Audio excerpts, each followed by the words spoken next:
Hello மக்களே, இன்றைக்கி நான் பேச போகிற விஷயம் சாதாரண நியூஸ் கிடையாது. தமிழ்நாட்டிலேயே பலரையும் அதிர்ச்சிக்குள்ளாக்கிய 2 சம்பவத்தை பற்றி தான் இன்றைக்கி நான் பேச போகிறேன். ஒன்று, கோவையில் 10 வயது சிறுமி உயிரிழந்த சம்பவம். 2வது, திருச்சி அரசு மருத்துவமனையில் தவறான சிகிச்சை கொடுக்கப்பட்டதாக கூறி உயிரிழந்த செவிலியர் மாணவியோட சம்பவத்தை பற்றி தான் நம்ம பேச போகிறோம். இந்த 2 சம்பவங்களுமே மக்கள் மனசில் ஒரு பெரிய கேள்வியை தான் எழுப்பியிருக்கு. குழந்தைகளுக்கு பாதுகாப்பு எங்கே? மருத்துவமனை மேலேயுமே நம்பிக்கை இல்லையா? இந்த 2 விஷயங்களையுமே இன்றைக்கி நாம் டீட்டெயிலாக பேச போகிறோம்.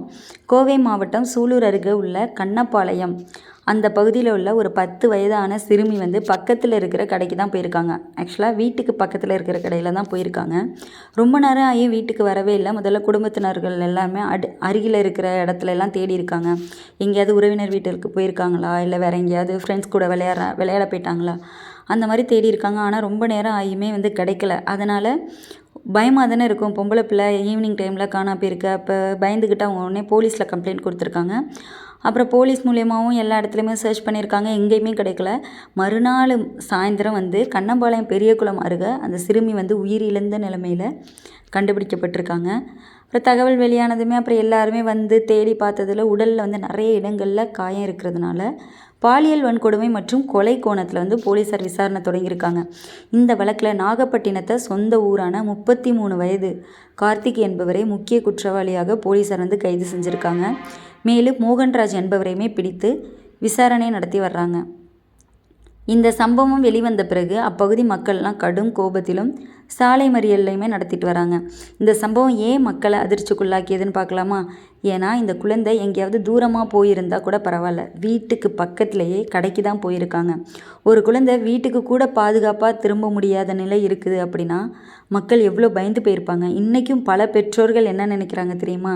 நம்ம குழந்தைய வெளியே அனுப்பவே பயமாக இருக்குதுல்ல, இதுக்கு மேலே எப்படி தான் குழந்தைங்களை பாதுகாக்கிறது அப்படிங்கிற ஒரு அச்சம் எல்லா பெற்றோர்கள் மனசுலையுமே இருக்கும். இந்த மாதிரியான குற்றங்களுக்கு என்ன தண்டனை கொடுக்கலாம் மக்களே? நீங்கள் எல்லாருமே கமெண்ட் பண்ணுங்கள். இப்படி குழந்தைங்கள் மீது நடக்கிற பாலியல் குற்றங்களுக்கு சாதாரணமாக தண்டனை கண்டிப்பாக போதாது. மக்கள் கோபமாக என்னெல்லாம் பேசிகிட்டு இருக்காங்க அப்படின்னா, பல பேர் என்ன சொல்கிறாங்கன்னா, இந்த ஃபாஸ்ட்ராக் கோர்ட் விசாரணை நடத்தணும் அப்படிங்கிறாங்க. ஏன்னா உடனே டக்குன்னு கொடுக்கணும். இவங்களை அழைச்சிட்டு போய் உள்ளே வச்சு இவங்களுக்கு பிரியாணி வாங்கி கொடுத்து இதுக்குள்ளே இவங்க போலீஸு வக்கீல் அப்படிலாம் கொடுத்து இவங்க வெளில வரதுக்கெல்லாம் பார்ப்பாங்க. இவங்க என்னமோ பெரிய சாதனை படைச்ச மாதிரி. அதெல்லாம் இல்லாமல் டக்குன்னு அந்த ஃபாஸ்ட்ராக் கோர்ட்டில் கொண்டுட்டு போய் விசாரணை நடத்தி உடனேயே அவங்களுக்கு தண்டனை கொடுக்கணும். அப்புறம் போக்சோ சட்டத்தை இன்னுமே கடுமையாக்கணும். குழந்தைகள் மீது குற்றம் செய்பவர்களுக்கு ஆயுள் தண்டனை அல்லது கடுமையான தண்டனை வழங்கணும் அப்படின்னு சொல்கிறாங்க. என்னெல்லாம் கேட்டால் மரண தண்டனை தான் கொடுக்கணும். அது எப்படி ஒரு பொம்பளை பிள்ளைய, அதுவும் 10 வயசு பிள்ளை, யாராக வேணால் எந்த வயசாக வேணால் இருக்கட்டும், எப்படி அவங்க அடுத்தவங்க பெர்மிஷன் இல்லாமல் எப்படி தொடுவாங்க? ரொம்ப ஒஸ்ட். இதெல்லாம் சமூக வலைத்தளங்கள்லையும் இதை பற்றி எல்லாம் பெருசாக பேசிகிட்டு இருக்காங்க. என்ன பெருசாக பேசி என்ன? நம்ம கையில் எதுவும் கிடையாது. அரசாங்கம் தான் இதை பார்த்து நல்ல தீர்ப்பாக கொடுக்கணும் அப்படிங்கிறது என்னுடைய வேண்டுகோள். அப்புறம் அரசியல் கட்சிகள்லாம் என்னென்ன பேசிக்கிறாங்கன்னு பார்த்துடலாமா? இந்த சம்பவத்துக்கு பல அரசியல் தலைவர்களுமே கண்டனம் தெரிவிக்கிறாங்க. எதிர்க்கட்சிகள் தமிழ்நாட்டின் பெண்கள் மற்றும் குழந்தைகளின் பாதுகாப்பு கேள்விக்குறியாகி வருகிறது அப்படின்னு குற்றச்சாட்டு வச்சுருக்காங்க. சிலர் குற்றவாளிகளை உடனடியாக தண்டிக்க வேண்டும் அப்படின்னு கூறுறாங்க. மேலும் குழந்தைகள் பாதுகாப்பு குறித்த அரசு தனியாக நடவடிக்கை எடுக்க வேணும் அப்படின்னு கூறுறாங்க. ஏன் அப்படின்னா, பெண்கள் பாதுகாப்பு படை அப்படி இப்படின்னு சொன்னாங்க. 12 டேஸ் தான் ஆகுது புதிய அரசியல் கட்சி வந்தோம். இன்னுமே இதுக்கான முயற்சியை இன்னும் தீவிரப்படுத்தணும். ஏன் அப்படின்னா, டே 1லேருந்து எலெக்ஷன் ரிசல்ட் வந்ததுலேருந்தே இந்த மாதிரி பாலியல் குற்றச்சாட்டுகள்லாம் கம்ப்ளைண்ட் டெய்லியும் வர்றதை நம்மளால் பார்க்க தான் முடியுது. ஸோ அது என்னென்னு அரசாங்கம் தான் இதை பார்க்கணும்.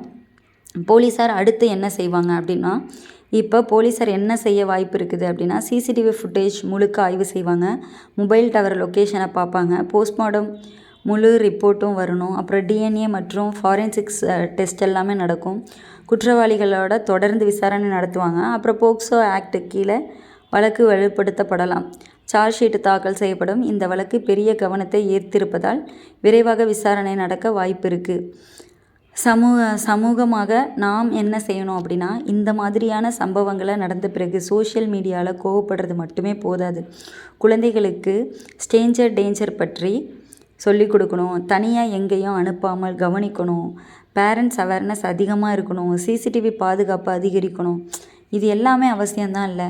இருந்தாலும் அவங்கவுங்களுக்குன்னு ஒரு செல்ஃப் கண்ட்ரோல்னு ஒன்று வேணும்.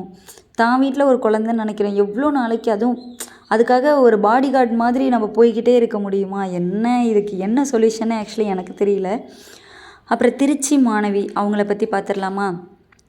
இன்றைக்கி இது வந்து நேற்று நடந்தது. இன்றைக்கி என்ன நடந்திருக்குன்னா, திருச்சியில் அரசு மருத்துவமனையில் ஒரு பெரிய சம்பவம். திருச்சி அரசு மருத்துவமனையில் செவிலியர் மாணவி ஒருத்தவங்க வந்து உயிரிழந்திருக்காங்க. அதுக்கு என்ன பிரச்சனை அப்படின்னா, புதுக்கோட்டை மாவட்டத்தை சேர்ந்த செவிலியர் மாணவி சீதா லக்ஷ்மி உடல்நிலை குறைவால் அரசு மருத்துவமனையில் அனுமதிக்கப்பட்டதாக தகவல் வந்திருக்குது. ஆனால் தவறான சிகிச்சை கொடுக்கப்பட்டதால் தான் அவர் உயிரிழந்தார் அப்படின்னு உறவினர்கள் மற்றும் சக மாணவிகள் குற்றச்சாட்டு வச்சுருக்காங்க. இதை தொடர்ந்து மருத்துவமனை முன் பெரிய போராட்டமும் வெடிக்கிறது. சக மாணவிகள் எப்படி ஒரு மாணவி இப்படி சாவார், சரியான சிகிச்சை கொடுத்தாங்களா, என்ன ட்ரீட்மெண்ட் நடந்தது என்று கேள்வி எல்லாமே எழுப்பியிருக்காங்க. நிறைய ஊடகங்களில் சொல்கிறாங்க, அந்த மாணவி வந்து மூக்கில் சதை வளர்ந்ததுனால தான் போய் பெட்டில் அட்மிட் பண்ணதாகவும், ஆனால் வயிற்றில் ஏதோ ஆப்ரேஷன் பண்ண மாதிரி இருக்குதுன்னு சொல்கிறாங்க. நமக்கு அங்கே என்ன ஏதுன்னு ஃபுல் டீட்டெயில்ஸ் தெரியாது. இது எல்லாமே ஆன்லைனில் வர சோர்ஸ் மூலியமாக தான் நான் சொல்கிறேன். ஏன்னா மருத்துவமனைனா மக்கள் நம்பிக்கை வைக்கும் இடம். ஏன்னா பொதுவாக டாக்டரு, போலீஸு, இந்த வக்கீல், இந்த மாதிரி ஒரு சில இடத்துல தான் வந்து நம்ம போய் நம்மளையே எவ்வளோ இதாக இருந்தாலும் காப்பாற்றிடுவாங்க அப்படிங்கிற ஒரு நம்பிக்கையில் போவோம். ஆனால் அங்கே ஒரு நர்சிங் ஸ்டூடெண்ட்கே இந்த மாதிரி நிலைமைனா அப்போ சாதாரண மக்களுக்கு எனக்கு தெரியலை. அங்கே தவறு நடந்திருக்கு அப்படிங்கும்போது மக்கள் வந்து ரொம்ப பயப்பட ஆரம்பிச்சிட்டாங்க. அதனால தான் இந்த விஷயம் பெரிய விவாதமாக பேசுகிறாங்க. இந்த சம்பவத்துக்கு பிறகு சுகாதாரத்துறை விசாரணைக்கு உத்தரவிட்டிருப்பதாகவும் தகவல் வெளியாகியுள்ளது. மேலும் ஒரு என்கொயரி கமிட்டி அமைத்து விசாரணை நடத்தப்படலாம் அப்படின்னும் தகவல் சொல்கிறாங்க. அமைச்சர்கள் தரப்பிலிருந்தும் பேச்சுவார்த்தை நடத்து வர்றதாக செய்திகள்லாம் சொல்லுது. எதிர்கட்சிகள்லாம் என்ன பேசினாங்க அப்படின்னா, சில அரசியல் கட்சிகள் வந்து அரசு மருத்துவமனையில் மருத்துவ சேவை தரம் சரியாக இருக்கிறதா என்று கேள்வி எழுப்பியிருக்காங்க. சிலர் உண்மை வெளியே வரணும், மெடிக்கல் நெக்லிஜென்ஸ் இருந்திருந்தால் நடவடிக்கை கண்டிப்பாக எடுக்கணும் என்று கோரிக்கையெல்லாம் வச்சுருக்காங்க. அப்புறம் தமிழிசை சவுந்தரராஜன் போன்ற அரசியல் தலைவர்களுமே இந்த மரணத்திற்கான காரணத்தை சரியாக விசாரிக்க வேண்டும் அப்படின்னு கூறியிருக்காங்க. இவங்க வந்து பிஜேபியோட ஆதரவாளர், பிஜேபி கட்சியில் இருக்கிறவங்க. இந்த 2 சம்பவங்கள்லையுமே என்ன காமனான விஷயம்னா, இந்த 2 சம்பவங்களுமே வேறு தான். ஆனால் மக்கள் மனசில் ஒரே கேள்வியை தான் உருவாக்குது. பாதுகாப்பு எங்கே? ஒரு குழந்தை பாதுகாப்பாக இல்லை, ஒரு மாணவி மருத்துவமனையில் பாதுகாப்பாக இல்லை. அதனால தான் மக்கள் முக்கியமாக கோவப்படுறதே. இன்றைக்கி சமூகமாக நாம் ரொம்ப கவனமாக இருக்க வேண்டும் காலகட்டத்தில் தான் இருக்கிறோம். குழந்தைகள் பாதுகாப்பு, பெண்கள் பாதுகாப்பு, மருத்துவ சேவையின் தரம், இது எல்லாமே மிகவும் முக்கியமான விஷயந்தான். இந்த மாதிரி சம்பவங்கள் மீண்டும் நடக்கவே கூடாது. குற்றவாளிகள் யாராக இருந்தாலுமே சட்டப்படி கடுமையான தண்டனை கிடைக்கணும். அதே நேரத்தில் உண்மை முழுமையாகவே வெளியில் வரணும். மக்களே, இந்த விஷயத்தை பற்றி நீங்களும் உங்களோட கருத்தை கமெண்ட்டில் சொல்லுங்கள். தேங்க்யூ.